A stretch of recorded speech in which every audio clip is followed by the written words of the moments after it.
welcome to Antimatters. Hello everyone and welcome to ANN.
Sorting.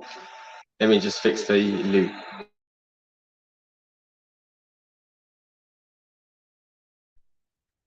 That should be better. Okay, I got the comments. And I think it's time to take a look at all the latest videos that have been nominated for the ANN Video of the Year and Series of the Year. And we'll just watch the whole video of the year because I had to snip them down just a little bit to get them to fit. Otherwise, it would have been like 1 hour long video.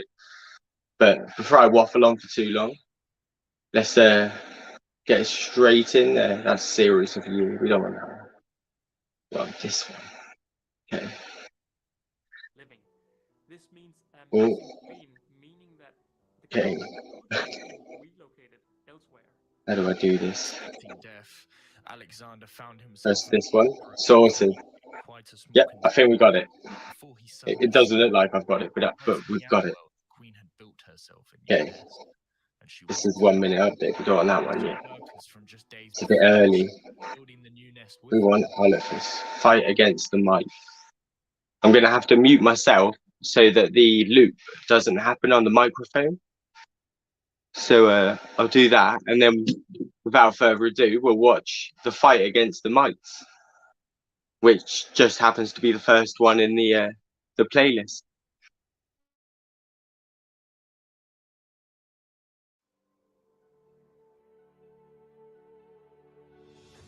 Ants.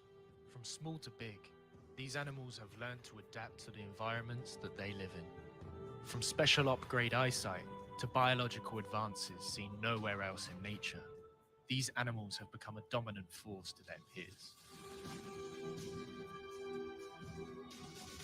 From just one queen ant, colonies can grow into the thousands, with the workers raising each other to form super colonies. Through hard work, ant colonies can grow big and strong, and yet even smaller creatures can take entire ant colonies down in just days. As strong as one worker may be, these small creatures known as mites can grow into extreme numbers, all whilst living simultaneously with the ants. It's really just something you never want to see within an ant colony. Today, we are taking a deeper look into how mites can overrun an entire ant colony. This is the fight against the mites.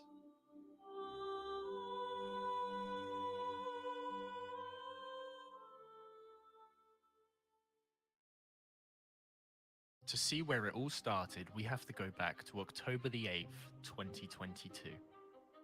Alexander was just starting his maintenance livestream when he discovered something quite unexpected. of the beautiful queen sitting right here, relaxing. Very, they actually look very weird. It's been a while. They actually look very weird, that queen. Is that mice? Is this mice, guys? They look very strange. Well, they are doing well, no matter how they look. At first, I didn't know what to expect. Normally, mites will show themselves in killing the colony or at least dragging them down. That's why I laughed and denied what I was seeing. Alexander Holifer runs the Ant Holifer YouTube channel. He's an ant keeper with over 4 years of experience keeping all kinds of different ant species, such as leafcutter ants, long-legged ants, big-headed ants, and his famous Mesobarbarus colony. And yet, he was about to face the challenge that he least expected. As an ant keeper, there are certain things you never want to see in an ant colony, such as a dead queen, workers escaping all over your room, or, well, mites. Even though 22-year-old Alexander didn't think much of it at the time, the viewers of his stream quickly helped him get on the right track. Yes, they are mites. They really do look like mites, I'm afraid. Move them away from your other colonies till you know what's going on. They look like bad mites, if I'm Did they honest. come with mice? But yours don't seem like they're struggling too much yet. 15 minutes after the first sight of mites, the mood was changing from quick laughter to pure confusion. Why wasn't the colony dead? Why did they have so much brood if they were under such a great attack? When it comes to mites, the big and scary thing is how quickly they can come from one colony into another colony. The homes the ants live in are designed for ants, not 10 times smaller mites, and therefore are often able to escape where ants are not. And that's something that must be avoided. After putting the colony on the opposite side of the room, Alexander went for a deeper look to see what was happening inside. Damn, it's not good. That's not good at all. Look at that. Damn, it's not good. Holy goddamn. Holy moly, man. Holy moly, man. At this point, I was losing it. The maintenance stream had gone down the drain and mites had the new cover. Seeing the queen in such a poor condition was just heartbreaking. As an ant keeper, you never want to see a colony do bad, but to see a colony do so terrible and see a queen under such poor conditions, just unbelievable. It's not even halfway bad. It's terrible. That is insane. Look at her. Gaster. Look at that gaster, man. That is completely insane. In a matter of only 30 minutes, the situation had turned from funny to confusing to devastating. The mites had invaded the entire ant colony. All workers were under a heavy load of mites, but the queen of the colony was in the worst state of all. Alexander decided to stop the stream and try to gather some information.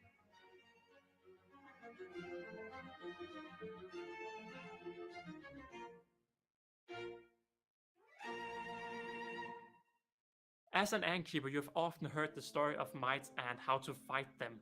There's the lemon method where a lemon is sliced and placed inside the outworld, and that kills the mites. For me, the lemon method just sounded way too simple and easy, so I bought one while deciding to research a little bit more. Once mites have affected an ant colony, there is little time in which to save them.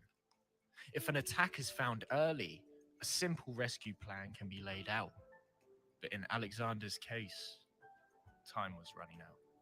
Another way of handling this mite problem is predatory mites. These mites go in and hunt down the predatory mites and kill them, leaving the ants unharmed. 40 minutes after the mites were seen, a lockdown was officially declared. All equipment in direct or indirect contact with the ants had to go through boiling soapy water to make sure that any mites were discarded. The colony was placed in a strict lockdown zone where anything entering had to be checked and cleaned before leaving again. On that first day of discovering the mites, predatory mites in form of hypernastic miles were brought and they were set to arrive within 1 to 10 days, which was a lot more than I had expected. On the evening of October the 8th, Alexander put out mite videos on his different platforms. Throughout the next couple of days, the videos got a lot of attention and different opinions on the matter. The lemon method was mentioned, different parasitic mites were suggested, but many people didn't believe the colony would survive. On that first night, 2 types of mites were discovered, white mites and red mites. The white mites were believed to be grain mites, while the red ones were still unknown. I knew I had made a big mistake of not seeing the mites before, and sadly, at this point, I didn't believe the colony would survive either. On October the 11th, a special package arrived, a tube filled with predatory mites. With the predatory mites in hand, Alexander now had to add them into the setup and follow their work. Within the setup, we had already established 2 different mites that had been discovered, white grain mites and the unknown red mites, and with this in mind, a plan had been set. For me, the grain mites were never the problem. The grain mites are here because of poor cleaning and a lot of humidity inside the outworld. And a proper clean would simply starve all the grain mites to their death within only a few days. These grain mites don't harm the ants either, so for me, they weren't the problem. Although the grain mites would die out naturally with a cleaning of the setup. To boost this process, the old grain mite affected outworld was disconnected and any ants within it were relocated. Alexander once more started a stream to show him adding in the predatory mites. After I added the predatory mites, I was expecting results straight away, but it would take a few weeks before the predatory mites would work their magic. As the predatory mites were introduced, the new clean outworld was disappearing under the mite-full substrate. It was now time to see the predatory mites at work. At this point, it became apparent how purely the colony was coping with the mites. Workers all over were losing control of their bodies and dying one by one. I was sat thinking, I'm too late. But how had it gone so bad in the first place? What you need to remember is the size of these ants. The workers are around 2 to 3 millimeter with around 20 to 30 mites hanging on them. These mites are tiny and nearly impossible to see with the naked eye. If it wasn't for the diamond shining queen with hundreds of mites, I physically wouldn't be able to see them. But the ants didn't always have these mites. On August the 9th, Alexander initially unboxed the colony and they looked very healthy. No signs of mites. The dots you see on the queen are actually eyes, once used at her mating flight. The colony looked healthy for all matter. Only concern was the test tube that they had been delivered in. I've always wanted Carabera Diversa, so when I heard that they were on the line, I asked if I could go behind the mandatory quarantine and get them with the other package I was ordering. Being sent last minute, the colony was sent in a temporary tube, and Alexander decided to move the colony into a more permanent home. The test tube was filled with dirt, and I knew by adding the colony into an outworld, the colony would most likely move into the nest and drag the dirt with them. The ants were allowed into their new home and showed their strong numbers straight away, sending out lots of workers to feast on the newly discovered food. But a secret was hidden inside of the tube. Normally when I go out to record videos, I don't look at the footage before I really start editing the video itself. When I initially recorded this, I didn't see any problems either, but if we just start this clip, you can actually see that things are moving all over the place, and it's of course a lot easier when you have a big screen that you can actually see the individual mites going all around the tube. Now these clips right here are all from day one, right after I unboxed the package, and you can see mites right here, here, here. They're pretty much all over the place. Now what I find fascinating is they are not just sitting on the ants, and they are also a little bit more white. And I would then say that they are more grain mites than the red mites we have as a problem. So looking here at the footage, there is definitely mites. I'm gonna play it again. Looking here at the footage, there is definitely mites here, but I don't think it's the red mites. I think it is the grain mites. They're just not the right size. If we look at these workers, these have mites all over the place that are small and red. But the mites you see in the initial tube looks a lot more like these mites. We have some big ones, we have some small ones. Most of them are white, although some of them have a little bit of a red tint, but they are definitely not the same species as the red mites we're dealing with inside the nest. With the colony inside the outworld, the move was started. Over the next few weeks, Alexander was right. The colony relocated into the nest while taking the dirt with them, making it very hard to see their progress. I decided to wait with recording the colony as all I could see was the queen, brood, and a lot of dirt. This was maybe a deadly mistake. Had Alexander recorded the ants sooner, the problem may not have gone so bad. On October the 13th, Alexander went to record the colony once again. Over the past few days, I had often looked inside to see what was happening, but it was very hard to see. But what he wasn't prepared to record was a much smaller colony. The colony had significantly dropped in numbers. The workers were covered in mites. There were no signs of progress. Precious days wasted with no visible progress. It's quite clear that I don't know a lot about these mites, but as far as I've been told, these predatory mites are actually eating the eggs of the red mites and not the red mites themselves. This means that the colony would deal with the mites until they would die of old age, a task the smaller workers weren't meant for. In the outworld, predatory mites could be seen running all over the place. They were growing in numbers, meaning that they were eating something. Now, a few days into adding the predator mites, I saw this right here, which is something I really did not like seeing. This is a predator mite that have been killed by a worker, and this could mean a lack of food in the outworld. And just to be sure it doesn't happen again, I decided to add a roach extra in the outworld to make sure they were all happily fed. October the 16th.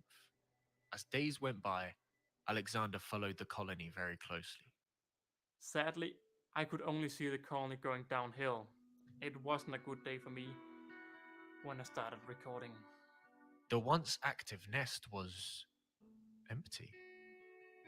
The queen and 2 workers were all that remained. The small ant colony seemed to have lost the fight, and there was no turning back now. This was where I felt devastated. The mites had won. With only the queen and 2 workers remaining, the colony was as good as doomed. Although Alexander had given up, he kept the feeding of the colony for the small chance that they may survive. And as the days went by, a theory of how the mites came had been laid down. It seemed the mites shown on day 1 weren't the bad red mites. But how had they arrived? Well, mite eggs may have been laid inside of the dirt from the test tube. Once the dirt was relocated into the nest, the right conditions for the eggs were met and the red mites hatched. These are only theories, but it could explain why the red mites weren't seen on the initial unboxing. October the 17th. Only the queen was left with no brood, no workers, nothing to help her stand a chance of surviving. In a matter of months, she had gone from a healthy young queen with all of her life in front of her, and now she's sitting here all alone. She wasn't as affected by the red mites, so the treatment may have worked. It was just too little, too late.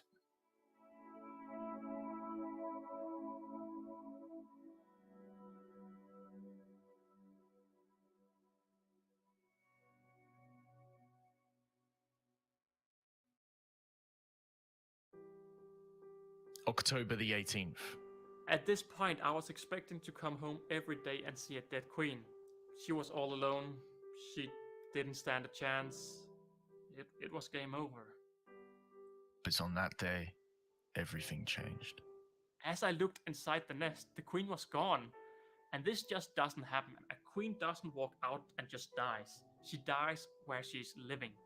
This means a missing queen, meaning that the colony could maybe have relocated elsewhere. Expecting death, Alexander found himself looking for a big queen in quite a small container before he suddenly saw her. Right in the outworld, the queen had built herself a new nest. and she wasn't alone. The two workers from just days before seemed to be building the new nest with her. And this was just amazing. Was the entire colony alive? Are they all just living in this dirt out here? Or were they still on the verge of dying out? The queen had lost a great amount of mites, but the surrounding workers hadn't. October the 23rd. The ants are living out here in the dirt. I can't see the queen anymore because they have covered up the hole where the queen went in. Now, the ants may be doing very well in here, or they may be completely dead. There's only one way to find out. I'm gonna start by taking some water and watering the setup, because this water may flood some of the tunnels the ants may have and come up to the surface. If I don't see any ants on the surface, I'll have to destroy the nest, see if the queen is just in there dead or if the colony is thriving. There's just no way of telling. With that, Alexander prepared to see if his death expectations had been met or if the colony had tricked him completely. At this stage, I was sure that the colony had just built a nest in the dirt in the outworld, but I needed to be sure. As the water flowed down into the dirt, the tension was rising.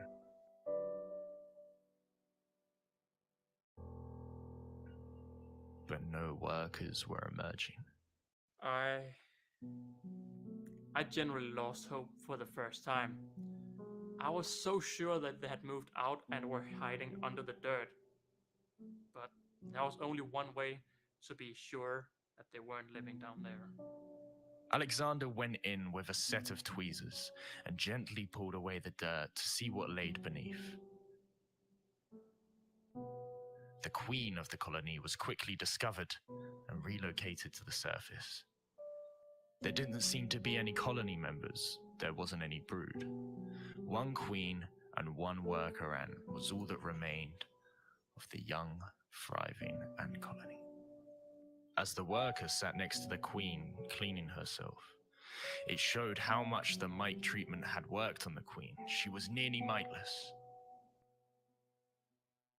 As I looked at the queen, it all changed. I really thought they had cheated me and they were actually doing all right, but I was wrong. All I had done was gotten the confirmation I didn't want.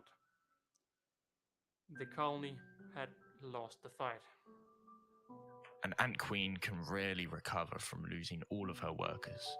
But after this traumatizing experience, she was left in an even worse position. It wasn't game over just yet, but chances looked slim to none. I placed her in a test tube with some dirt from the outworld. That way, the mite problem would still be dealt with, as there were predator mites in the dirt. But personally, I don't think she stands a chance. In this setup, Alexander will keep taking care of her to see if anything can help turn her around and her colony. But it would be a miracle if the queen managed to refound her colony. In a matter of days, the colony went from fighting the mites to having lost the fight. This shows that even small ants can have even greater, smaller enemies. The predatory mites helped a great deal,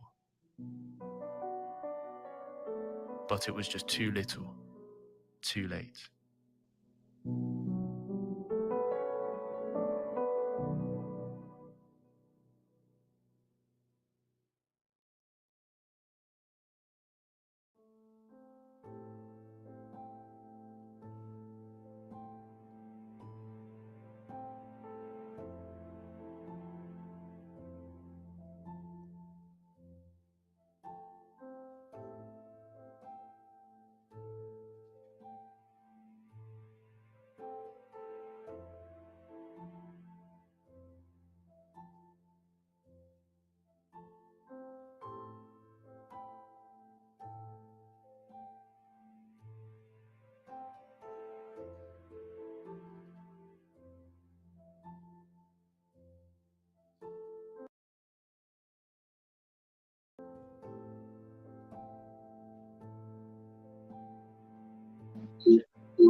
Okay, here we go. Oh no. Sorry if definitely. think it's yours.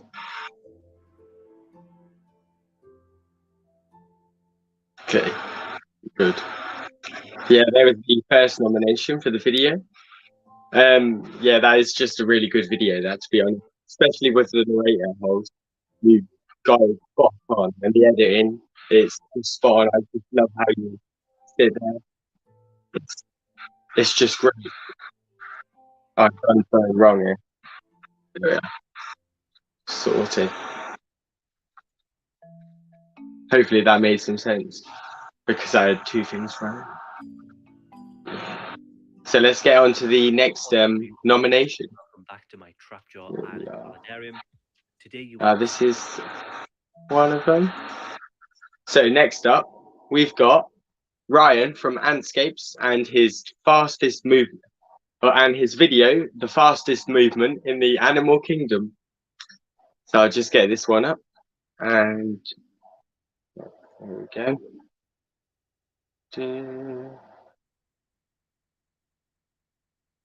Oh gosh, what have I done? That's not the one. Okay, here we go. We'll get out of the matrix. We don't want that one yet. And full screen this one. Here we go. Okay, I've got to mute myself again so that we can turn the music on for this video so it actually has sound.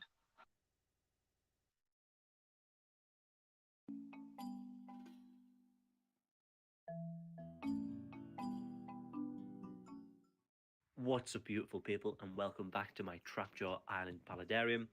Today you will be seeing how these are coming on with leaps and bounds. They do go through quite a lot of food, and I will explain a little bit more on that further in the video. I hope you've all had a lovely week, and I will be keeping those regular updates on each Sunday.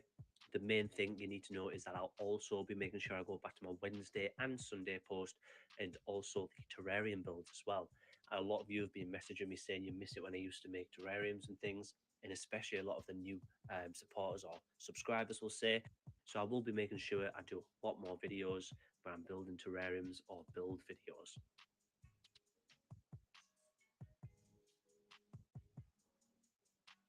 But I promise you it's definitely worth sticking around. Today you'll be able to see how athletic these are in hunting and at actually physically catching live prey. And I know I've probably mentioned this a million times, but they are most definitely my favorite species that I keep.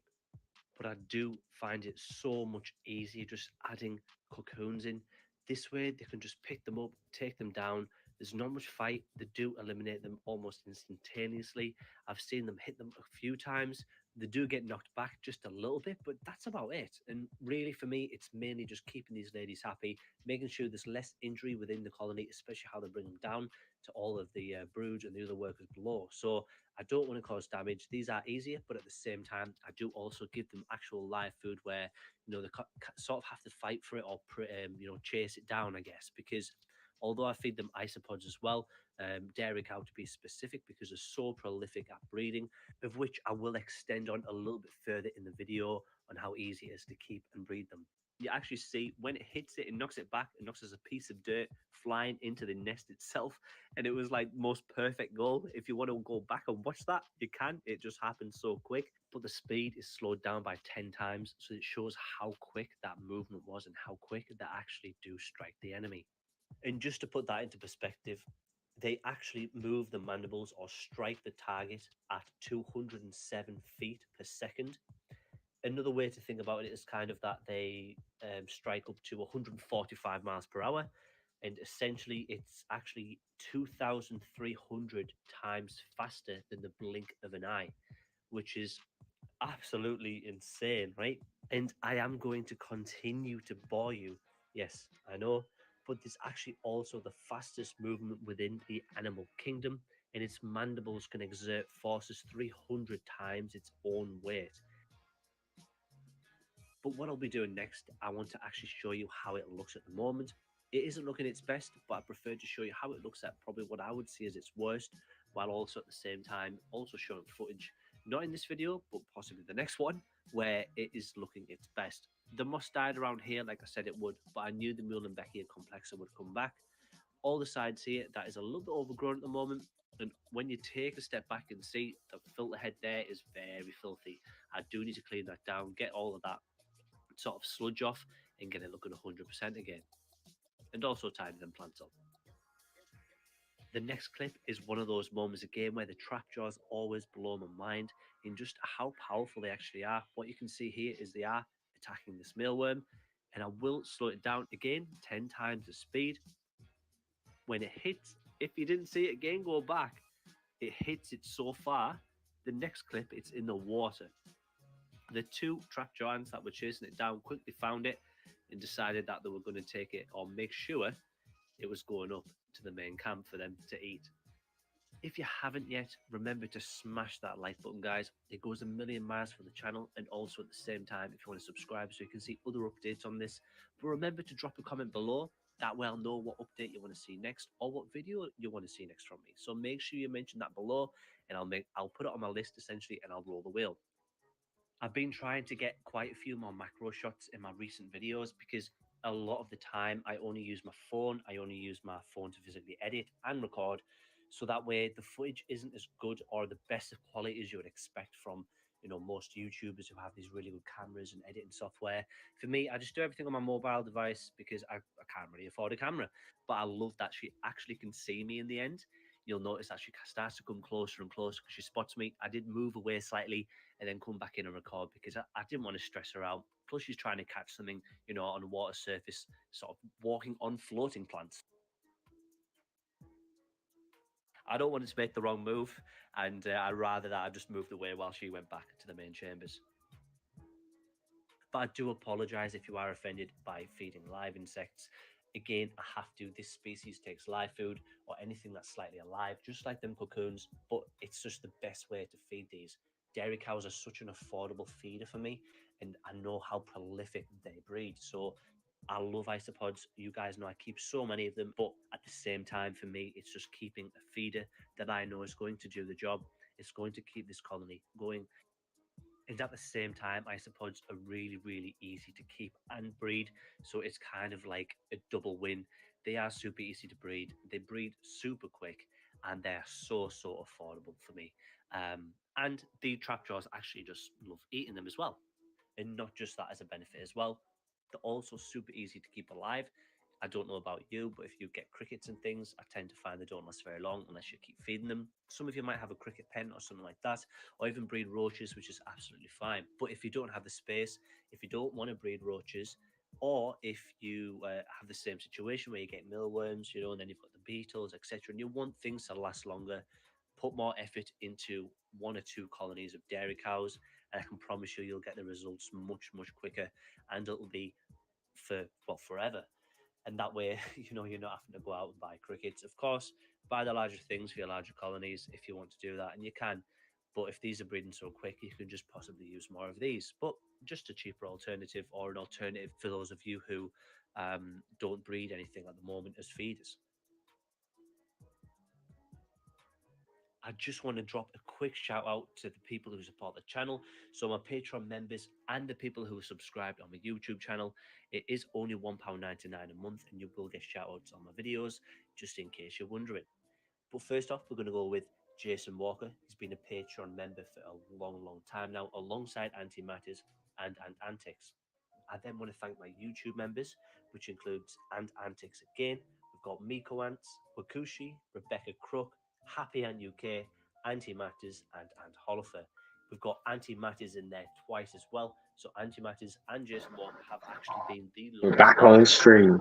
But Sorted. you guys, and I appreciate every single I one. do love that tank. It is just, it's one of a kind. Basically, And go to a call with me. I literally give my kidney. What else could I give away that I could live without? Probably like the lower half of my leg. You could have like the bottom half, and I would just have a little pyrus stump. I'd give him that, like my foot. Yeah. But that tank is just, just want it. And if you really do like that tank and you want to make your own, you can go back for his videos, and he's got the whole. It's almost a series valid for series of the year, but he covers it from beginning to end, or not end, but how it is now. It's a lovely tank though, and I'd do anything to make my own soon. Anyway, let's get the next video on. On its mate and Okay, slightly we have falls into that pit. we'll go on this one and then back, Living. and then here. Okay, we're going. Next video is the ant keeper and his video about breeding ants.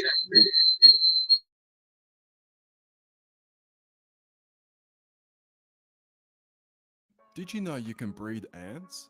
We have two colonies of the same species that are both having a nuptial flight inside of their own homes. In theory, we can gather up the male and female ants and breed them together to make new colonies. It sounds great, but will it actually work? Keep watching to find out.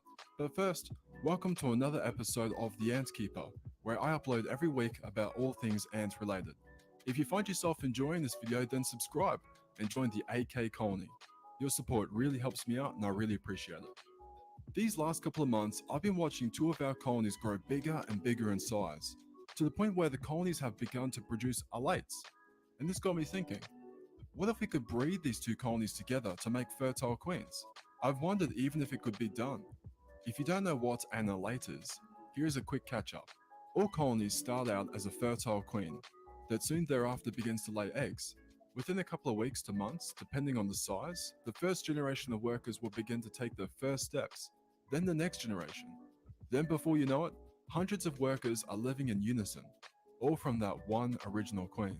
Once a colony gets big enough, the queen will start to produce these winged ants called alates. The alates are either male or female.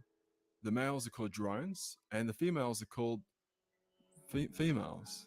Yeah, and these will be the future queens. The females look fairly bulky in size, and the males have a strangely small head in comparison to the rest of its body. When the time is just right under the perfect weather conditions, and during a set period of months in the year, these winged ants will run out of the colony and fly in the wind, searching for other alates from different colonies of the same species to mate with. Once mated, the drones will die, fulfilling the job they were made to do. The queens will usually drop their wings, a sign that she is fertile, and go on a search for a nice hidden location to dig out a founding chamber to lay her eggs. Then the cycle starts again. Given that so much has to happen to get two colonies to the stage of having alates, you can see why I'm so excited to trial this experiment out. Let's take a closer look at both of these colonies. Both of these colonies are of the genus Polyrhacus. The species I'm not quite sure about. This colony is the smaller of the two, with around 100 workers or so. They live inside this white-tongue nest I made, and love to soak up the moisture and humidity around this part of the nest. See the huge pile of brood? This colony is healthy and looking forward for a big year of growth. Notice the alates? Can you see something odd? All of the alates are drones. There is not a single female alate. In contrast, let's check out the other colony. This team of hard-working ants are much bigger in size compared to the other colony, with around 200 workers. This colony has just female alates, no drones. Not sure why this is. If you have any ideas, let us know in the comment section below. Both of these colonies have been having nuptial flights over the past 2 weeks, but they always seem to have them during the day when I'm at work, which honestly kills me to miss. But somehow, whilst I was feeding the ants, they chose to fly late in the evening. What a surprise! They both began to try and fly out of the homemade outworlds about 30 minutes ago. Now is the time to collect up the alates and put them together in a type of breeding pen. So here's my plan. I've put fluon around a plastic container and poured in some sand for a natural feel. Next, I'll keep the bright lights on both nests and outworlds to help stimulate the ants to keep moving around, in case they decide to call it a day and fly another time. I'm going to manually collect the alates one by one with tweezers. This way I won't get any stray alates flying around the ant room. Once I've collected all of the alates from both colonies, I'll keep the lights on them and leave them to socialize for 2 days. Hopefully with a bit of luck, we might see some queens running around with no wings. What do you think will happen? It's been 2 days. I've finally walked into the ant room to see what the alates have been up to. I was not expecting to see such a landscape of dead drones everywhere. Initially, I was worried that maybe all the drones had died not fulfilling their job. But then I noticed a glistening golden gaster running around. A queen without wings, a promising sign. AK colony? It seems we have a dozen queens running around with their wings off. Did the experiment work? Well, we don't know just yet. Interestingly, some of the queens haven't dropped their wings off at all. Probably around 40% of the queens have no wings, and the others do. I'd say about 90% of the drones have died already, hopefully because they have mated with the queens. It's time now to gather up all the wingless queens and move them into test tube setups with mini attached outwards for them to gather honey and protein. Since these girls are semi-colostral, they need the space to go out and find their food. If left in a test tube closed up on both ends of cotton, the queen will constantly pull at the cotton, trying to escape. You know, it's a strange feeling to gather up queens like this and put them in test tubes. And instead of spending hours and hours searching for one single queen ant, it's so weird. I wonder if these queens really are fertile. That would be amazing, don't you think?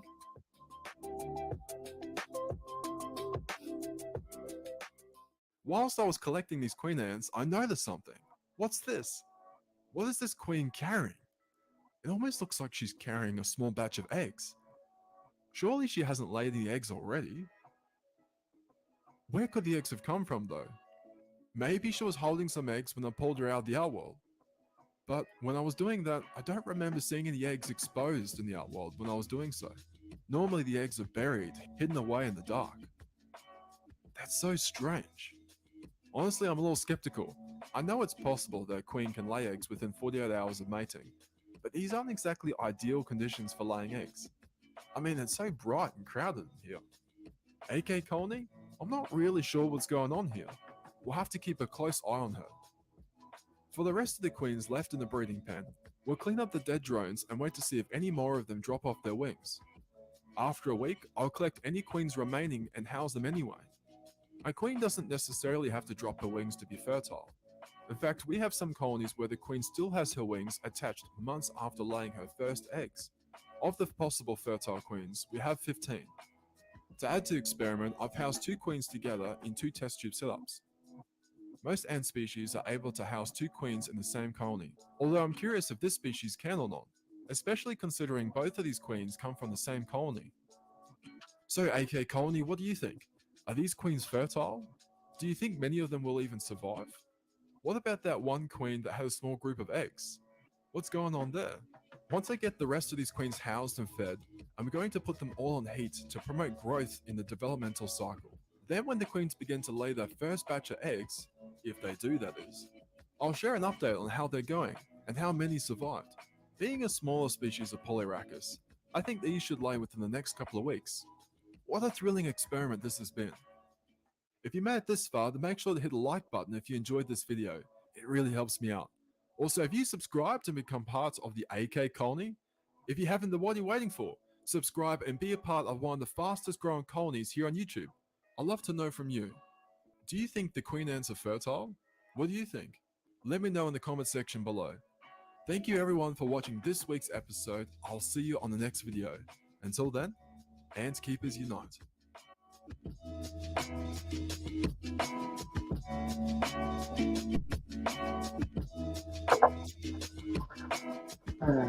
I'm super curious to see whether the Polyrachus, whichever species they are, whether they actually are fertile. And I'd love to try it with my Polyrachus dives in this video. I hope you're doing well Well, doing the same thing as that video, but hopefully with my own. Because the Polyrachus dives, they're getting quite big now. So that was the third video, I think, with the ant keeper. The next video is, let's have a look. Okay, it was the fourth video actually. No, it isn't. Oh, it's automatically started playing the next one. Okay. So yeah, the next video is decolonies. My ants habitat upgrade video. Let's get it up. In goes the matrix. I love that thing when it filters down. Full screen. Gonna have to mute the mic again. Good day buddies, I hope you're doing well out there. In today's video, I'll be doing an update on the Diacama colony that we previously moved to a new nest almost 2 months ago. We'll also make them an outworld prototype that can house several critters and ant colonies at the same time. If this one succeeds, I plan to use it on my other ant colonies as well. Anyway, welcome back, buddies. And for those new to the channel, you're also welcome to D Colony.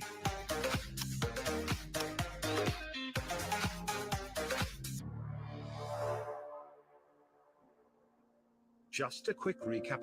Last time we moved the colony to a new nest, cause their 1-year-old setup badly needs some cleaning and renovation.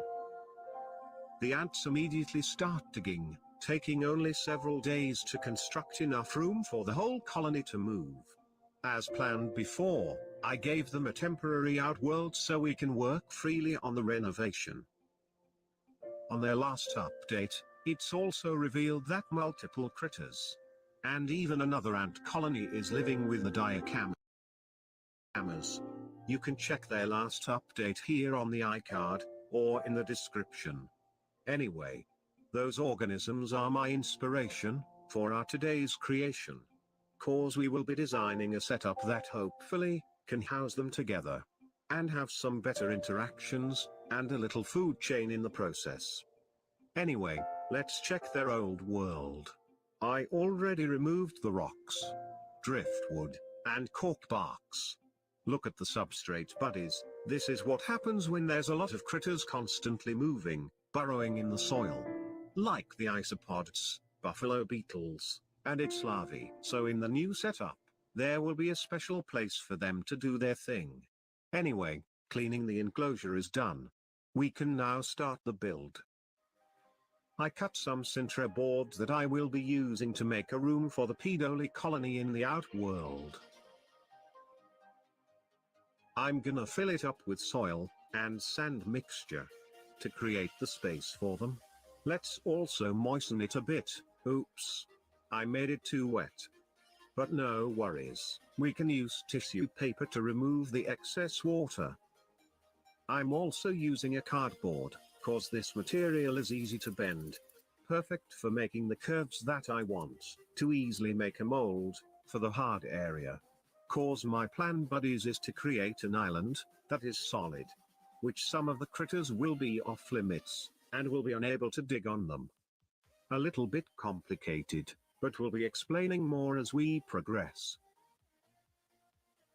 Anyway, I'm using a mesh to block the nest entrance of the Pedoli colony. Made a hole that only the size of them can fit.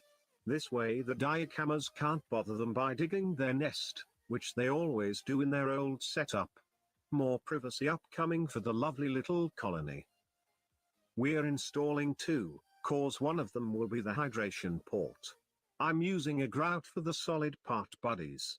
But before pouring the mixture, I added a plaster of Paris. So the mixture will dry up much quicker, cause if the mixture takes a day, or even an hour to dry out, the cardboard mold will soften, and collapse 100%. So, I really need to mix some plaster. I use a ratio of 1 part plaster, and 5 parts grout. We're going to put a rock, and artificial plants as well. I originally planned to construct multiple Pedoli nest, which one of them is supposed to be located on this small island. But since this was still a prototype, I decided to go for a single one. We can now remove the mold. As you may have observed, the cardboard softens badly because of the moisture from the mixture. If we didn't mix the plaster earlier, this will collapse for sure. Anyway, let's check the Pedoli nest. I guess it's fine since I can still see the entrance holes from the mesh. I messed up this part, but unlike our previous builds, I will not bother carving the sides, as this part will mostly get covered by the substrate. And speaking of it, let's lay it in. Shall we? This will be like an ocean of sand. The solid parts will not be an island without an ocean after all. Just kidding. Anyway, the substrate that we're using is a mixture of sand, soil, and cocoa peat. It would be cool if we color the substrate blue, buddies, but I don't like using materials that might harm the organisms living on it. Let's put some fishes to the sea, buddies. I mean, put the buffalo beetles back, cause we collected some of them to continue living here. These guys were used to live here with the diacamas, and they have adjusted pretty well. Even though they've been separated for weeks, since I changed the outworld. Cause I don't have the time right away to start the project. Let's also introduce the diacama colony. I already disconnected their current setup, and there's a lot of workers stuck on the outworld, which is normal, cause right now is their usual feeding time. We'll connect the nest to the right, and the temporary outworld to the left, but before we do that, let's check the vertical nest quick. Unfortunately, we can't see a lot of broods, since half of the chamber is covered with sand particles. I believe this is their countermeasure to me checking them using a flashlight few days ago. But what surprised me more is they dug out almost all of the sand in the nest. Even though they don't need that much space yet. I guess they did it, cause they want the ventilation opened, that's located at the top of the nest. Anyway, let's get the setup connected.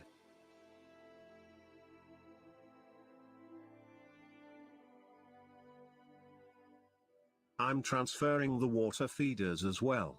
I gave them this new one a week ago, but they don't like drinking on it.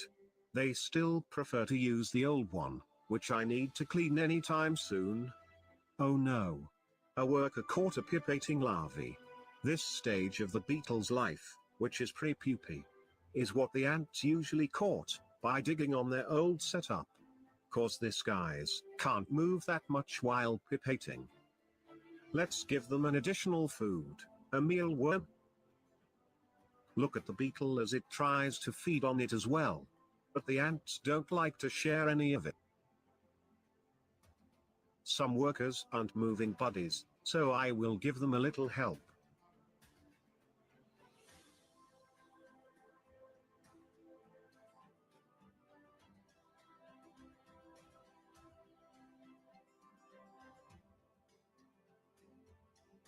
After just a few minutes, all the workers is now on the new outworld, enjoying their brand new home, with their buddies.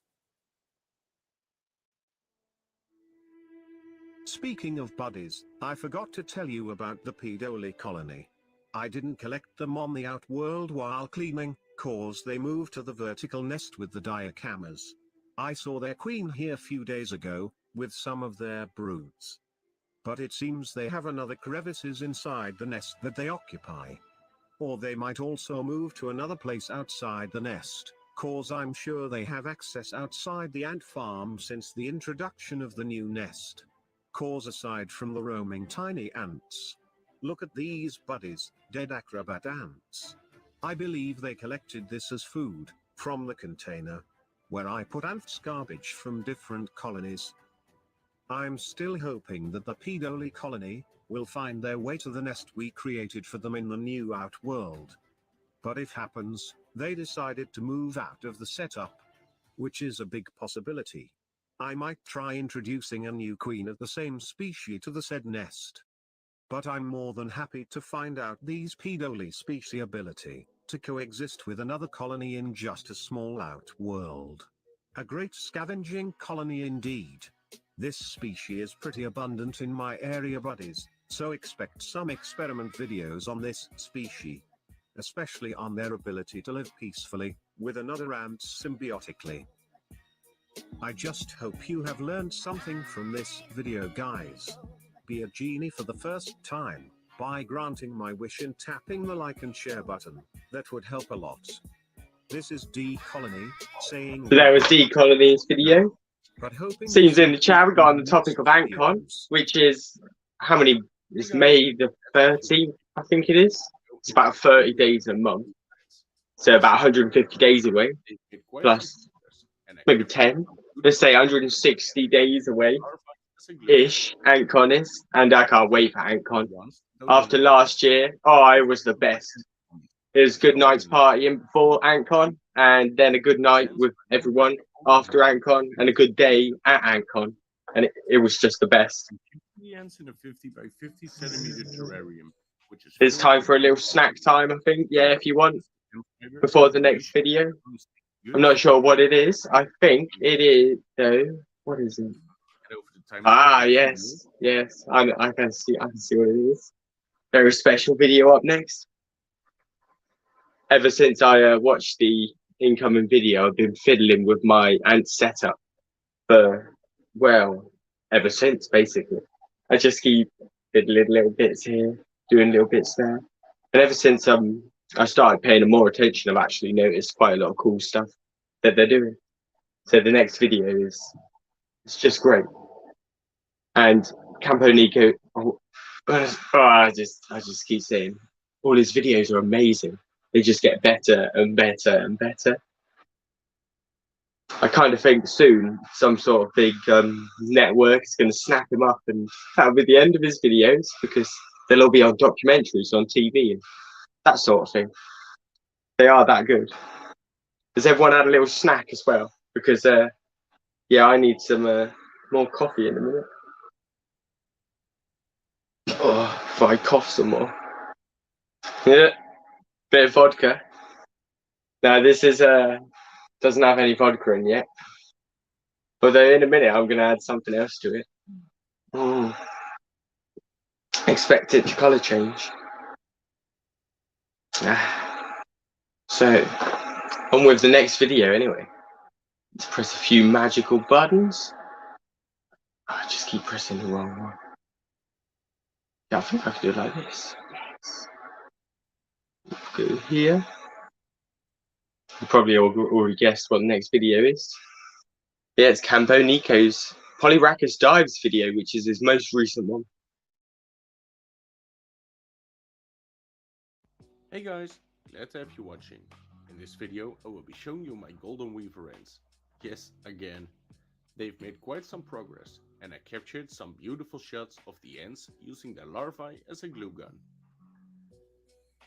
For the ones that don't know what I'm talking about, this is one of my ant colonies, which is called in Latin Polyrachus divis. These ants are known by their golden glow and the ability to make their own nests. I'm keeping the ants in a 50 by 50 centimeter terrarium, which is filled with hemp fiber. The ants use this hemp fiber in combination with their own sticky goods to make these beautiful looking nests. And over the time span of 2 years, the ants have made an impressive nest. In a construction I made for the ants, I included 2 balls, and the idea was that they would capture both. So far they only used one and made several satellite nests. It all started with this test tube. I got this colony from Antwerp, which is an ant store in the Netherlands. The colony had 1 queen and around 40 workers. Normally I would wait before I would place a test tube with 40 workers into such a big setup. But with these ants, it's not that big of a deal. The ants were thriving, and it didn't take long before the inside of the test tube was no longer visible, and I needed to add another. I don't know exactly in which order the ants started building next, but everything I put into the setup gets the magical touch of the golden weaver ant and her sticky larvae. The score so far is 4 test tubes, the starter tube, tube number 2, and 2 water tubes. They don't use these tubes on the inside, but they count as a foundation for their ground nest. Right above this ground nest is a water tower. I remember coming back from a holiday and the ants already moved in. The water tower is always busy, and when I look on the inside, I can always see brood and a lot of ants moving around.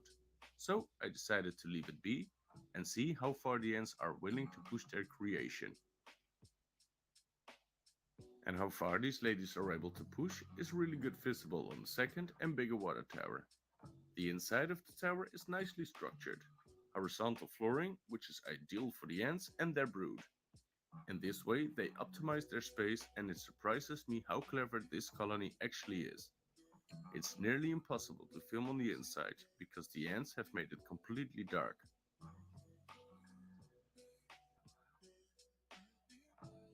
I assume by these crazy patches on the outside that this nest will eventually be a lot bigger. For now, they have built around the water tower and made a thicker base which goes completely around. This is by far the most active base. I noticed a lot of the younger brooders inside, and I assume the queen is inside as well. Before showing you the big nest, I like to show you this tiny one. In the setup, I have two jelly suction cup holders, and they keep on building on both of them. I kept on clearing one out, so I can add protein without making the setup dirty. I used the second one for actual jelly, and the same night they have been building like crazy. This small satellite nest is always contains ants, but is not very active. I will keep it right where it is right now to see where it goes. Now let me show you the big nest, which really is something else.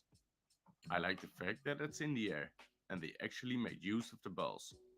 I have noticed that the ants have been building this circle by circle, so I imagined the inside being layer after layer after layer. It all started with a speck in the ball, and the ball just got bigger over time. The outer shell of the nest has a lot of exit and entry holes on it, so I assume the inside has the same structure as the outside, since they are building layer by layer. The idea alone is claustrophobic enough. At the back of the nest you can see a little bit of the structure. I used to have a heat mat on this side, and the ants have decided to build right next to it. As you can see, a lot of activity here as well. And just like with the water tower, there's almost no fishing at all. From this angle, you can clearly see where the garbage storage is. From here, it's very easy to drop something down onto the garbage pile. When we look underneath the nest, it gives us a slight insight of their building process. The workers make strings with hemp fiber and the glue they produce. Once the strings are long enough, and when they have plenty, they will start dragging them towards the bottom and glue it all together. In the beginning, things are pretty wobbly, and this goes on for days. It takes them quite some time before the expansions are solid and ready to be used. Let me show you their actual work. I managed to capture some shots of the worker ant using the larvae to glue and reinforce their base. When we get a little closer, you can clearly see the mouth part of the larvae touching the hemp. Then they will release a silk string, which will go to the next point that gets touched by the mouth part. You can see that the larvae is mostly touching the edges, so I assume she will glue everything together or fill in the empty gaps with another hemp piece. You could say it's basically the same what spiders produce. They make their web out of it, and these ladies will use it as a glue or as a curtain. As far as I am aware, the larvae will release the silk as soon as the ant taps on the larvae, and the ant does all the steer work. I have never seen multiple glue guns out at once. Usually it's just one worker ant handling the larvae, and one or two assisting ants. And by assisting, I mean benders and placers. I'm glad I captured the process, and I would love to make a time lapse out of it. So far, I haven't been lucky enough to do so, but when I got it, I will definitely show you. And speaking of time lapses, I have made several while I fed them. One is when I gave them their protein. This turned out into nothing. And two more time lapses when I gave them their sugars. And boy do these ladies love their sugars. As you can see, there's plenty of activity in the background. But just like most of my colonies, they're not too thrilled about approaching their proteins when they notice vibrations. When we zoom in, you can see there is some interest, but as soon as the vibrations go down, the colony will start and feast. In the second time lapse, I gave the ants a sugar cube. This works really well with bigger colonies. If they're having problems with consuming, just let a drop or some drops of water on it. Especially the polyraches are really crazy about any kinds of sugar, and they always have two of them in their setup. I like to believe that this keeps the ants busy, since these ants won't hesitate to kill a fellow sister if the amount of food is minimal, or when their effort in the colony doesn't meet the expectations. In the clip you can see one worker harassing the other worker. The victim is resisting pretty hard, but it won't take too long before another sister will aid her and they will rip her to pieces together. And besides putting their sisters apart, they also like to walk around with the dead bodies. I'm not sure what the reason behind this is, but I'm eager to know.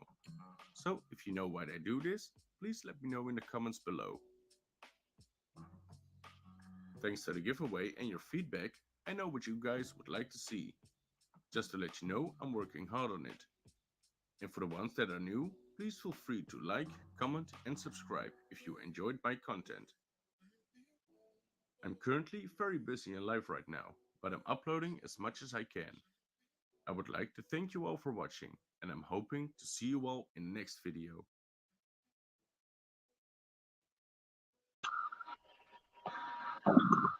So yeah, catch him before he gets snapped up by like National Geographic or something.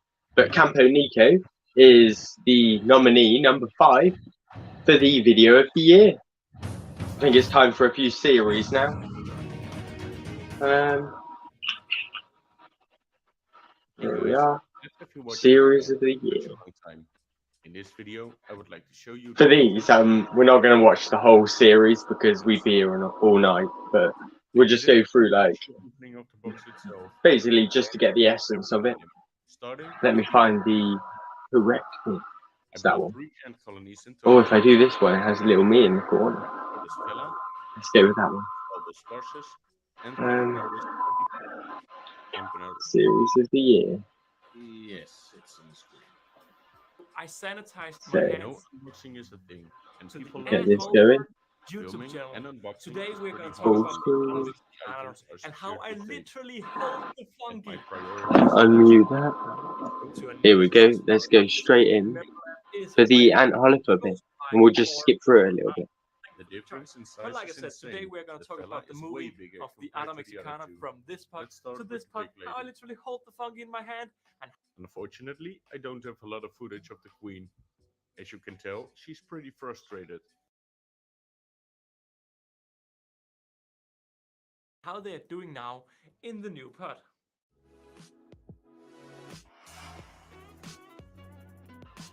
Check out like how small the fungus is as well. This is only 8 months ago, this, Let's get the big thing and the out. fungus is How did they definitely not that small now. Well, if we're going to talk about that, we're going to have to go 24 hours in the past. Because in the background, I also have the Acromyrmex oxpinosus. And I did the exact same moving with them. So I set up 2 containers for the 2 pots. And with these containers, I put some escape prevention so the ants would be able to get out of the pot, but not all over my ant room. Now, my idea was to quite simply just go down, grab the mesh that the fungi is currently located on, and just lift the mesh up and just dump it into the new pot. However, this was a lot harder than I thought. Now taking off the lid, the Acromyrmex worker, as per usual, flied out straight away. Now I tried to keep calm and get the leaves out as quickly. Now at this point, it's very important to note that my room has a humidity around 30%, meaning I have to be quite quick with this operation to not dry the fungi to its death. I'm going in and trying to grab the mesh straight away. And straight away I'm losing the fungi. I had written in the back of my head that the fungi would stay on the mesh, but no. It's all going wrong and the fungi is falling off. Now with some quick thinking, I'm rubbing the fungi up against the wall to try to keep it on the mesh. But disaster strikes when everything splits apart and the fungi completely disassembles and falls into pieces in the same pot as they got out of. So now with a possibly dead queen and fungi completely ripped apart, what am I gonna do next? Well, with fungi completely disassembled, with the queen not being in visual sight, we're gonna have to wait and see what happened to the Acromyrmex in the Acromyrmex video. So what Hello went wrong? everybody Well, and my welcome entrance angle back of going to the Ant Holifer YouTube channel. Hello everybody, and today we're taking a look at my fastest growing ant colony. This right here is my Ada Mexicana, and as you can see, they have exploded. Yeah, basically we skipped to the next video. This is they were living in as I say, 6 months ago, and the one before that was 8 months ago. And look at them now. It's just grown and grown and grown. At this point, I was actually quite worried because I'd pre-ordered my Atta from Antantics, and I was going to pick them up at Antcon. where I feed them And I saw this and I was like, oh my god, this is what happens if you overfeed your Try atters. guess how long it's been since I cleaned Let's them. jump through it a little When bit. I learned it was 5 days ago. They eat an insane amount of leaves, and I often watch larvae or pupae being transported from one part of the fungi to another part of the fungi. I want to say I know where the queen is, but I have no not growing anymore. I don't know if it's just maintenance or what they do. So if you have any idea why Yeah, they in this video, I think they fill two.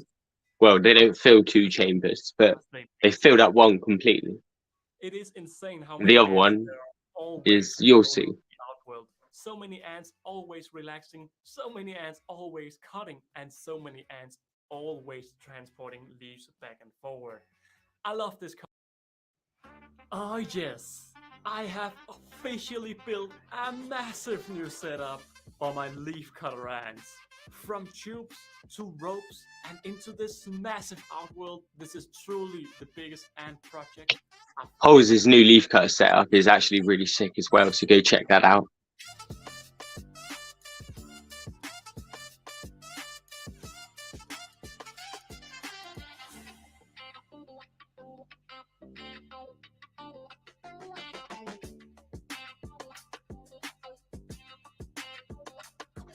Hello, everybody, and welcome back to the Ant Holifer YouTube channel. What's going on here? Well, that's something we're going to talk about today because we are talking about my 10 months old Ada Mexicana colony right in front of me. Space, I couldn't do much other than feed. So at 10 months old, they fill 2 Wakushi leaf cutter pods and some more little chambers that Holes has bolted on. They're absolutely crazy. I've kept mine on a diet, but look at the size of that fungus on the left. It's just nuts. There must be 50,000 at least, maybe 100,000 now. Can you see why these pots are a little bit weird? Well, they don't have a hydration system. The ants are self-regulating the outworld to make sure all the fungi is doing all right. Although I haven't tested this for too long, the ants sure seem to cope with it. From this dry pot, we follow right into the new Wakushi fungi pot, filled to the brim and probably also keeping the queen safe. I sadly haven't seen the queen for a few weeks or actually a few months, but I hope she's alright, and by the looks of the work count, I'd definitely say it looks okay. So I think that would do on the. Oh my god, no. There we go. Sorry about that. I really hope I haven't deafened anyone during this broadcast. So the next video is, let's have a look.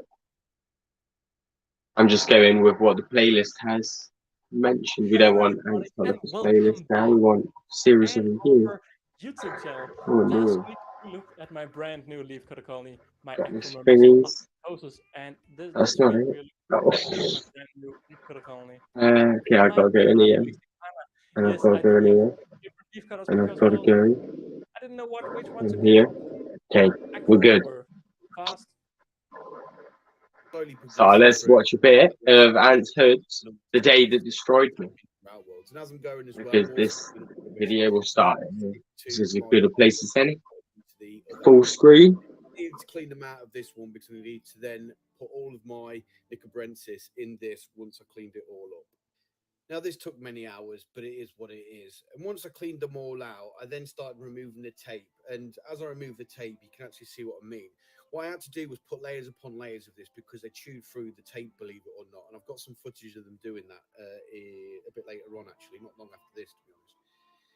So I could see what the actual damage was, because what my plan was to glue, hot glue around this to stop them getting out. That's not just these, because I'm obviously not using this one, but I also did to the other two outworlds. But anyway, I'll talk about that in a bit. As you can see here, Death to all fire ants. Get up and into the sellotape, as you can see here, because they can chew through that one underneath it. As you can see, that little white bit along the rim in the tape is where they've chewed through it and got through that layer to get to the next layer, which I kept on laying it up. So I clearly had to do something about this. this outworld is clearly not appropriate for them. So they had to come out, and this is the process that I was going through. But once I took all the tape off this one, the only area that really needed hot gluing was this, because you can see there's quite a significant gap of a couple of millimeters. Is it possible that my Nicobrensis that going into this outworld could have got Solenopsis and sorting out these outworlds? Now, if you notice these outworlds as well, they have got isn't overly going to lose sleep over it. But I will point out that doesn't mean I don't care about these ants, because clearly I do. I love my ants, and I do worry when some of them die. But unfortunately, with what actually happened with these, I kind of lost my passion for them very quickly. Believe it or not, just clearing out the ants and clearing up the Nicobrensis into the large outworld and cleaning the glass outworlds took me 8 hours on Friday to get. Going to be great. I should finally be able to contain them. I was really confident and really pleased. And then on Sunday morning, I got a message off the wife, and this was what she sent me. I couldn't believe it. I'd worked so hard for these girls. Why have they done this to me again? The outworld looked cool. It was the whole setup looked cool. Why? So when driving home after having to drop family members back at their houses, which was going in the wrong direction to my house, all I could think about for the hour-long drive was, what if they got into other colonies? So when I got home, I didn't even think about unpacking my camper. It was about getting into my room and seeing what the damage was. And I knew in the bottom of my heart there was going to be some damage. And I was greeted with this. I couldn't believe it again. They were all over the table. That I can deal with, but wait, when I looked around, they were in the cockroaches. They were in this setup here, getting the soil out, digging. I couldn't believe that either. They'd got on along the tubing, and they were all over my computer. They were all over the sides. They were all over every colony that I had in the room. They were all over it, everywhere. They were trailing into certain nests as well, which got me concerned. Because why is they trailing? Why would they be trailing into a nest unless they were hunting? And unfortunately, that's exactly what they were doing. It seems like they got out of this outworld. They managed to get out of the vents on the top, which means the barrier failed. Now, I'm only guessing this happened fairly quickly, so they've had a good 12 to 15 hours to do this. They were in my terrarium. They were all over it, and I'll go into that in more detail. I'll say that. They were on my shelf, and they had, again, like they did last time, had a lot of attention towards my Camponotus paresis. But that colony wasn't the worst affected. Unfortunately, I'd like to say that I didn't lose any colonies, but unfortunately, that's not true. Now, I do apologise for the vertical angle of this footage. It was actually put on Instagram originally, but I just wanted to document what I was doing. That's why I'm putting it on this video. So I went about cleaning them up, and yes, I am using a cotton wool. That's going to take for ages. What I ended up doing was getting a Hoover. Now, unfortunately, because I got one of those fancy pants Dysons that you plug in and it charges, the battery lasts all of 3 minutes, and then it has to be recharged again. So in between charging, just to try and have an effect to reduce the numbers, I started cleaning them up like this. And this is even before I realized what the damage they'd done to my other colonies. I was just desperate to stop the flow of ants going into the other colonies. I'd already moved some by this point, but as you can see, there was a trail there to my paresis, and I'll go into that in a bit more detail for those that didn't watch my live stream. At this point, I didn't really get the opportunity to assess the damage of what had actually happened to my colonies and how bad they were affected. But once I'd cleaned up the majority of the Solenopsis, I then got the opportunity to sit back and then see what had actually happened and what colonies got attacked and what were able to defend themselves, and unfortunately, what wasn't. This is my Camponotus paresis nest, and these girls put up one hell of a fight. Just look at the pile of dead Solenopsis all over the place. There was a trail going into this nest, so I knew something was a fish anyway, but I didn't expect it to be this bad. Now, the nest is practically empty, but that is because the majority were treated into the outworld. But this was the battlegrounds. This is where the dead Solenopsis were. And if we look at this major coming up in a second, it's actually still got a Solenopsis worker's head attached to its antennae. Luckily enough for me, I didn't actually notice any paresis dead, just a load of Solenopsis, and the majority of the workers had evac'd into the outworld where they couldn't get into due to the nature of it, and they used that as a defensive point of view. They'd moved most of the brood, so none of that seems to have got attacked by the Solenopsis. But these girls really fought hard. Now, unfortunately, this is my Camponotus sei. She managed to fight off the Solenopsis, but they suffered quite badly. There was originally, before the attack, that is, about 7 to 10 workers, and now I've only got one left. And when I'd found her, she was protecting the narrow entrance of the tubing into the test tube, and the worker was protecting the remainder of the brood. All the workers had been processed and removed by the Solenopsis, so I can only guess that she'd been fighting for a while, but she managed to defend it. Now, I've not checked her since because I wanted to leave her to calm down, and hoping that she won't be stressed out and die, because she must have been fighting hard. This is my Camponotus lingdoperdus, I believe I pronounced that right.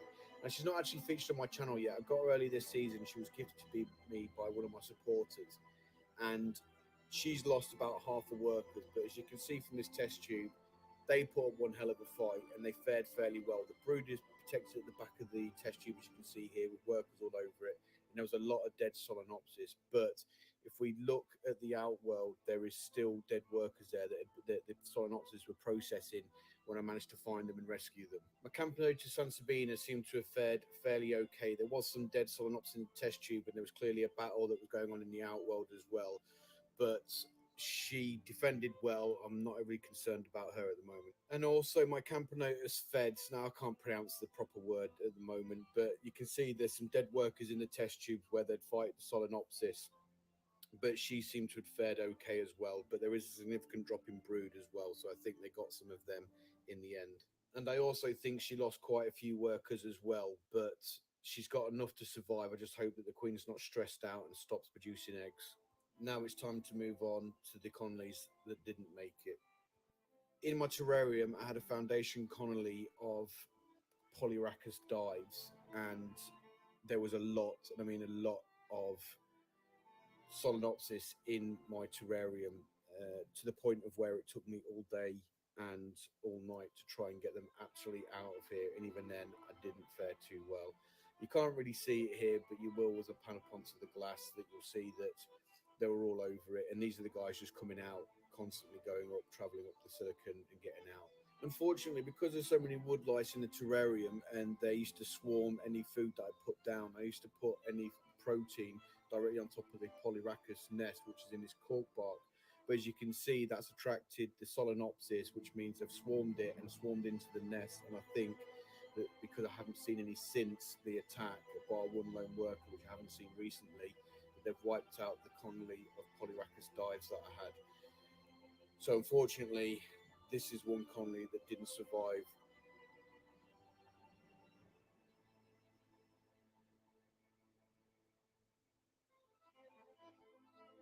Another species of mine didn't make it. Was my I think we'll end it there and we'll hop onto the next video, because yeah, the Solenopsis Geminata series, this is just the final episode, but it starts with when Hood got it after getting drunk one night, and yeah, it starts from the beginning. You can watch them as they're really good ants in the beginning, and then they just go nuts and overthrow everything. They just chuck their toys out of the pram. Little cows.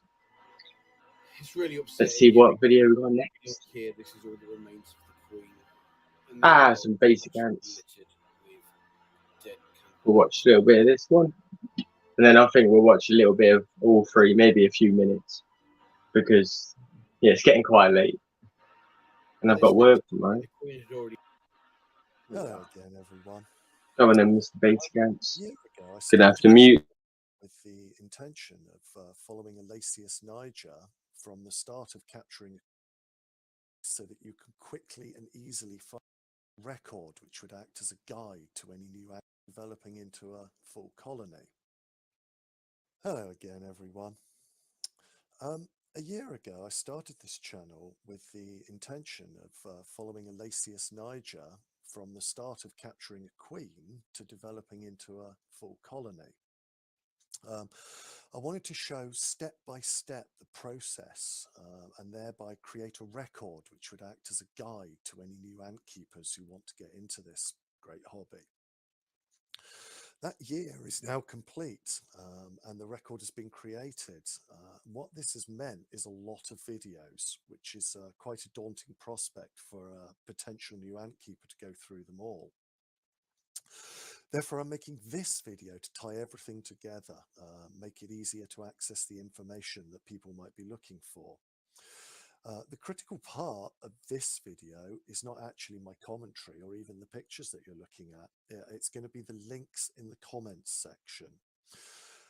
Today I'll do a very quick run through of the process, but what I'll do is I'll put links to all the relevant videos in the comments section and organize them by different categories so that you can quickly and easily find a particular topic and don't need to watch every video to find a certain piece of information. So if you live in the UK and you're new to ant keeping, I recommend that you first keep Lasius niger. They're an easy species to keep, resistant to minor mistakes, very easy to find, catch a queen is easy, and most important, they're extremely bold and inquisitive, and therefore really good species to watch what ants do. As I said in an earlier video, if you do want to keep exotic species, it's a really good idea to keep Lasius niger first, probably for a whole year, so that you understand all the basics of ant keeping before you jump into the more complex stuff.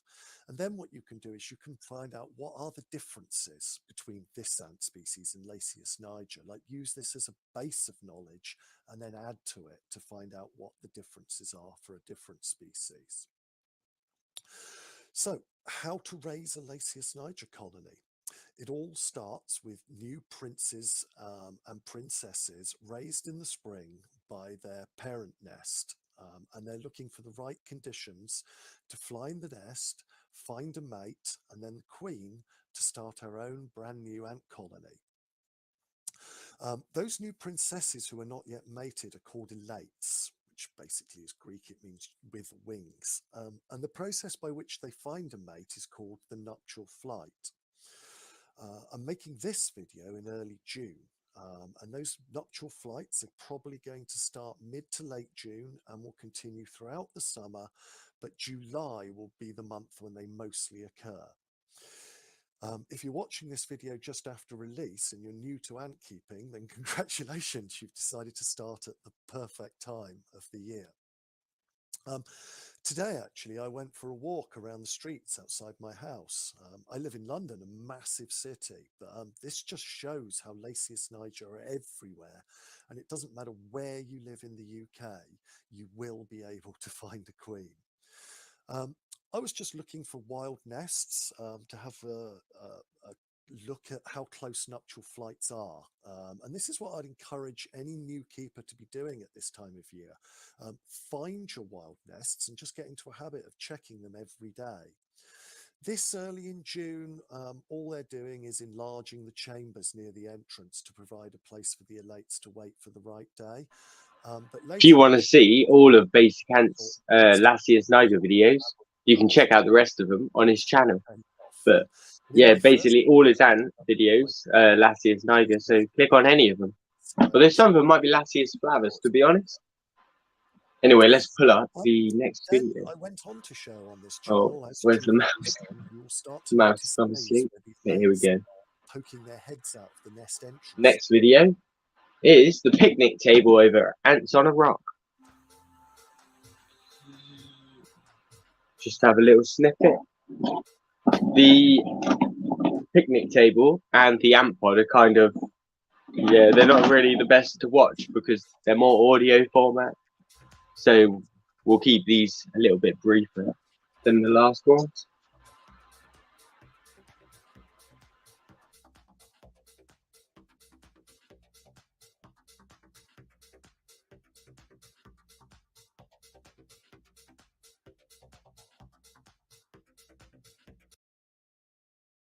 For them, and they would drink all the sugars, and then they'd start cutting the tinfoil. And there's actually 2 or 3 pieces of tinfoil around the nesting area, around the fungus area at the moment, and it's a bit like, whoops. So that's kind of weird and annoying, but it happens. It's not dangerous to the fungus, I suppose. But yeah, so I'm not doing it on the tinfoil anymore. What I am doing is giving them that more natural sap feeling of just putting a couple of drips on the leaves, like over the top of the plant as I place it in. And that, again, it just kind of recreates that natural sap that they would be ingesting anyways, if those are the correct words to use. So yeah, they've been doing really well. The fungus seems to be growing really well. It's about half of the size, maybe 3/4 of the size of that pot, completely full, like to the top and all the way. So there's a little bit of the picnic It's table. nearly filled up Your that best pot. bet with the picnic table and the amp pod, as I said, is to catch them live because they're more audio That fungus format. is pretty much about 2/3. It's hot back. Hello again, everyone. And this isn't the final nomination. Why do I keep saying it is? It isn't, because there's a 60-second update. That happened about 4 or 5 weeks ago. Where did we Suddenly get they all to? touched his legs and they're doing well again. And he couldn't believe that because it's unheard of really with those. They don't tend to come back from the dead, but they did. But that's And also part of something that- worth mentioning. Of course, where our normal Latius Niger Queen is fully clusteral, they are the Manica rubida are semi-clusteral. So even if they eat their eggs, they can just hunt for new protein and re-found. Where a normal Latius Niger Queen may not go out and hunt because, well, once she's done, she's done. That's I Yeah. guess the good thing. I mean, they may be more fragile, but they also can survive losing all of the brood. Yeah, they're more fragile they appear more fragile to ant keepers and how we keep them. Yet it also seems like they've got that potential to come back. It seems that's another thing Sid found out. They've got this potential to come back from the dead. They can do it under the right circumstances. I mean, one of those circumstances that he come up with, I think I'm saying the right thing here, was to do with this extra substrate, putting the substrate in, and they then coat the inside of the test tube around, not just at their cotton end, but a good sort of centimetre down from there, as a sort of natural founding chamber, and they properly coat it all up, and they look really good. And then they look like they were happy and they were getting on with it. I mean, other theories that were happening right from the start of the challenge were that Manica rubida maybe. I know you often hear this with Lasius niger in the wild, don't you? It's like 1 in 10,000 maybe gets to actually make a colony. So collecting queens from the wild is literally never going to make any difference at all. Yeah. And it might be that's Lasius niger. It might be with Manica rubida. It might be they've got real bad sort of fertility issues or survival issues anyway, and it's nothing to do with there's no space for them like it would be with Lasius niger. It's the fact that maybe just so many of them are not very good at breeding and forming into colonies anyway, and it might not be down to the keepers. It might be that. That was a theory from a long time ago, and the fact that people have there's actually a lot more. There's a lot more into this than I actually thought. Which is just yeah, but good. the fact that so many people are still going and still being successful, I think, has blown that theory away. Yeah. It seems like this year getting so many sort of, you could say, high-profile ant keepers involved, or people who I don't know, because there's loads. My ant keeping knowledge is generally down to ant creators and people like that. But that doesn't mean we're the best keepers out there. It just means we're the ones that like to talk about it. Yeah. Or you know what I mean. So there might be. I there definitely agree on that. Yeah, there's people out there who are very good at ant keeping who, they don't need to talk about it. They don't feel the need to talk about it. They're not. I don't know. I don't know what the word is for people like us who do. But and there's plenty of people like that out there. So it might be that the actual success rate is far better. And this year, getting those sort of people, the sort of people I was just talking about, who are ant keepers, who are sort of content creators and like to talk about it, all that sort of stuff, involved, and having them all sort of pay attention and do a bit of swapping ideas around. I don't know whether that's genuinely helped or not, because nearly everybody who's gotten this challenge has tried before with these. That was one of the issues. So, yeah, sorry, I keep talking too much here. No, So- you are the guest of honor, so that's just as it should be. Lynn or Jake, have you noticed anything with this whole Sid thing as you followed along as well? I have. I know the tube. That'll do for the amp pod. Before it gets to me talking, that'd be a bit weird. That me talking on a stream inside of a stream. Beneficial. Yeah, that's too far. Anyway, time for the next person and the final nomination of series of the year, which is Aesthetic Ants 1 minute updates. Ended up looking like it. He's done quite a few on his Cremagastus Scutalaris and their progress, and they seem to be growing at a ballistic speed. Welcome to 1 minute update. Let's get it going there. We are looking from launch Scutalaris. Right off the bat, we start with bad They always news. seem to have After like really recording it- dirty tubes, whereas the other girls, they like actually ton of footage and making some nice shots. Let's start from the beginning. Welcome to 1 Minute Update, where today we are looking at my Chromatogaster scutellaris. Right off the bat we start with bad news. After recording a ton of footage and making some nice shots and time lapses, my SD card got corrupted, resulting in losing everything. Not the first time this happened, and it's just really unlucky because I back up all my work right after I make it. Anyway, my Chromatogaster scutellaris in the meantime has moved into a new nest. I won't spoil the surprise yet, but I can already tell you it will be an epic video. They have nested in the outworld before the move, under this rock and this nest. That is why it was very necessary to move them into a new nest. Chromatogaster scutellaris is a nice species, and I decided not to hibernate them. They continue to grow and their brood pile is very big. Sadly, all that stuff I can't show because I lost the footage. Next video you will get a proper Chromatogaster update, where we are going to change their nest and setup. I'm excited. Are you? And that is it for this 1 minute update. I'll see you in the next minute.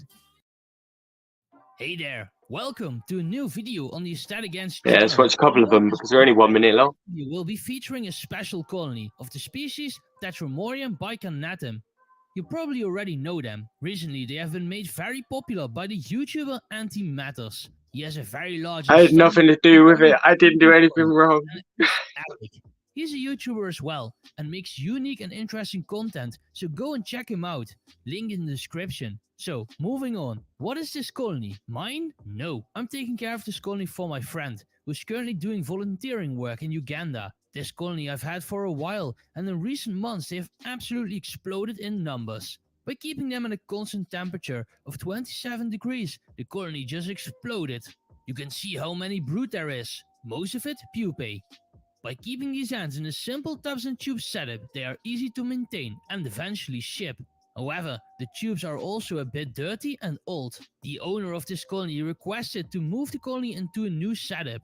And to me that was the excuse I needed to make a video about this colony. Personally, I would have chosen a white tongue nest, but it will be an acrylic nest. It was kinda hard to gauge the size of the ants. I estimate around 300 to 400 workers. So I chose a medium acrylic nest for them. By hydrating one of the sponges, the nest provides a nice level of humidity for the ants. We also have to remove the protective film. For an outworld, I decided on the medium outworld. This should be more than enough space for the ants before they grow out of the nest, which will be in a couple of months. After that, I would connect a second medium nest to the setup, and after that I would move them to an entirely new setup. Connecting the nest to the outworld was very easy. The only thing left to do was move the ants. Now, moving ants the conventional way was going to take way too long. It's also pretty hard given that they occupied 4 test tubes. Many ant keepers don't like the sight of this, but I tapped all the ants directly into the outworld. This might look like I'm hurting the ants or causing them discomfort, but this could not be further from the truth. Ants legit don't take fall damage, so this does not hurt them or the brood. Yes, they are a little confused, but this way is the easiest and the fastest regarding the moving of ants. Now that the ants are in a better setup, we can take a closer look at them. As you can see, the ants look very nice. They have a reddish black color. They are not too small, and the queens are easy to see. It was hard to count, but I believe there are at least 10 queens in this colony. As you might know, Tetromorium bicarnatum can inbreed, meaning there will be more productive queens in the future. This can create super colonies, which is very cool. By covering the nest and placing it on the heat mat, the ants will move very fast, usually within a couple of hours. And it did not take very long before the first ants moved inside the nest. Because of the heat, the brood was transported first. It isn't much yet, but it already looks super cool inside this nest. Here's a quick time lapse where you can see the ants moving into the nest. Now, a day later, the ants have all moved inside the acrylic nest, and I have to say it's quite a nice fit. Now, I got a lot of questions about keeping these ants myself, and I'm not sure. What I really like is that every YouTuber has a signature colony. Ants Hood has his Nikos, Ant Oliver has leafcutters, and Antimatters is bicarnatum. Because of that, I'm not sure if I will keep those species for the channel, because they are already well documented. Personally, I would like to keep species that haven't been documented all that much yet. Phaidolimegacephala, for example, or Camponoides decipiens. So eventually I will keep bicar, but not as a signature channel colony. There are some very cool species and ideas I have for the future.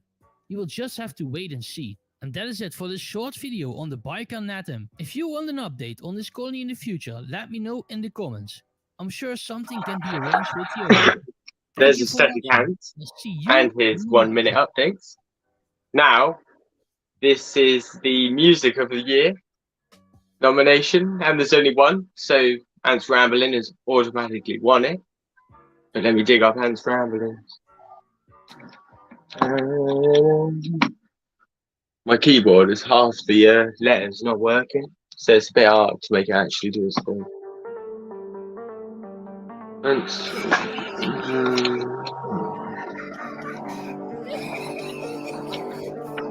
There we go. We get Mr. Tunes himself on. PJ here. Oh, here's PJ on the update as well. Okay, let's do it. The large nest they're in these days. They always get a bit lively when I do some filming. But they are for them. Listen to those bangers in the background. What I've always wanted, right from the very, very start, when I first got into ant keeping, was a large colony of large Camponotus. That was the most important thing for me. These are a large Camponotus. They're much bigger than, say, Nikos, for instance, in size, not in colony size. And they're just really good. They're everything I always wanted. Future plans Yeah, for them at the moment. Ants Rambling bangers. I do love them, Paul. Still set up ready. Keep them coming. If I want to do that, take that off there. Anyway, I think I'm going to wrap it up because I'm hungry. Thanks, Campo Nico and Ants England for that one. The medium over here. Until next time, stay safe. Make sure you vote. That you can vote in the comments section of episode 21 of ANN News, and just put down your favourite video of the year and series of the year. They don't actually have to be from the nominations either. If you thought of another one, you can stick that in too. They always have. They do well. But, They seem to like it quite hot. Yeah, vote away. No signs of hibernation at all, ever. Until next time, thanks for watching the stream, everyone. It's been fun, and good luck to everybody who's been nominated. I like the look. May the best video / series win. That's only when they're quite have a good Christmas as well, because I probably won't catch you all before Christmas. So have a good Christmas. It's looking good. Until Boxing Day. Catch you later. Bye. But look, so this is the yeah, we've got proper pupas here.